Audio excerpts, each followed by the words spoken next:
परियों की जादुई दुनिया। बहुत अरसा पहले एक दूर दराज वादी में परियों की वादी नामी एक जगह थी। यहाँ जिंदगी अजीब जादुई रंगों से भरी हुई थी। हवा में गुलाब की खुशबू फैली हुई थी और हर तरफ खूबसूरत रंगों के फूलों की कतारें मौजूद थी। परियों की बादशाहत में, जहाँ ये वादी वाक़ थी, खुशहाली और अमन का दौर दौरा था।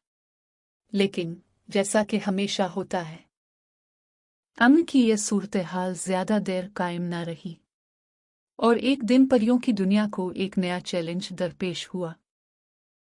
इस जादुई दुनिया की मलिका एलिस थी, जो निहायत खूबसूरत और नरम दिल थी। इसके सुनहरे परों में चमकदार जवाहरात जुड़े हुए थे, जो रोशनी में झिलमिलाते थे।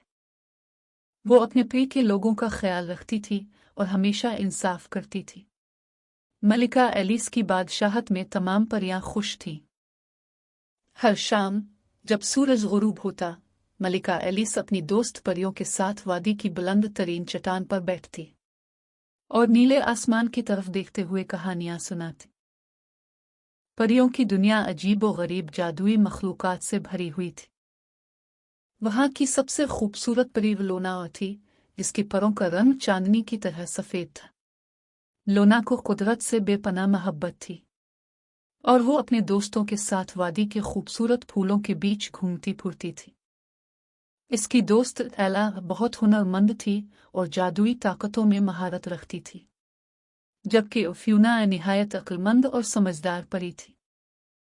एक दिन अचानक वादी में सियाह बादल छा गए और एक सर्द हवा चलने लगी। हवा में अजीब सा जादू महसूस हो रहा था। इसी दौरान एक पुरस्कार परिंदा मलिका के पास आया और एक पैगाम दिया कि रोड्रोनी जादूगरनी नामी एक बदरू इस वादी पर कब्जा करने वाली है। इसके इरादे खतरनाक थे और वो वादी की खुशियां छीनना चाहती थी। मलिका एलिस ने फौरन अपनी तीनों खास परियों लोना, एला और फ्यूना को बुलाया और उन्हें एक खास मिशन पर भेजा। उनका मकसद सफ़ेद जादुई क्रिस्टल को तलाश करना था, जो वाहिद चीज़ थी जिससे जादूगरनी को शिकस्त दी जा सकती थी। लेकिन ये कोई आसान काम न था। जादुई क्रिस्टल अंधेरी गारों में छुपा हुआ था और वहां तक पहुंचना निहायत मुश्किल था। सुनहरे दरख्तों का जंगल था। ये जंगल अपनी खूबसूरती और सेहर अंगेजी के लिए मशहूर था, लेकिन इसमें छुपे हुए जादुई जालों और मखलूकात का सामना करना पड़ता था। जंगल के दरख्तों के बीच एक जादुई हिरन रहता था, जिसे लिटलास कहा जाता था। वो हिरन सिर्फ उनको रास्ता दिखाता था जिनके दिल पाक होते थे। लोना, एला और फ्यूना ने इटलास से दरख्वास्त की कि वो उन्हें रास्ता दिखाए। इटलास ने उनके खुलूस को देखकर रास्ता दिखाने का वादा किया, लेकिन शर्त यह रखी कि वो अपनी दोस्ती और वफादारी का सबूत दे। परियों ने मिलकर एक जादुई दायरा बनाया और इटलास को अपनी नेक नीति का यकीन दिलाया। जंगल को अबूर करने के बाद वो एक खूबसूरत झील पर पहुंचे। इस झील की खास बात यह थी कि रात के वक्त इसमें चमकदार सितारे तैरते थे।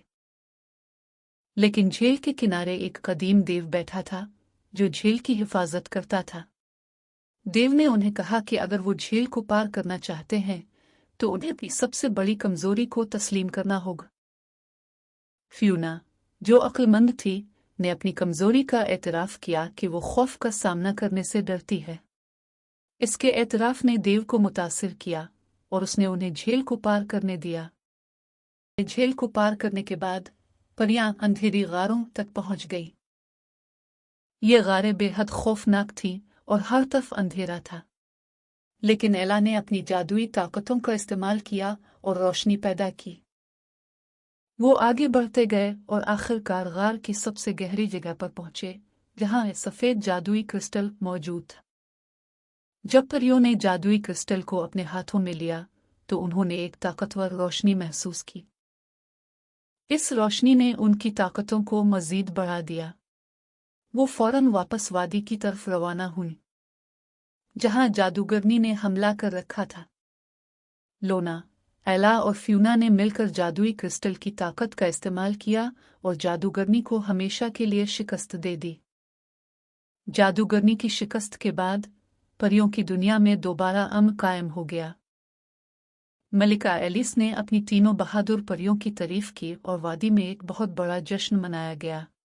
हर तरफ खुशियां मनाई गईं और परियों ने सीखा कि इत्तेहाद, मोहब्बत और खुलूस से हर मुश्किल को अबूर किया जा सकता है।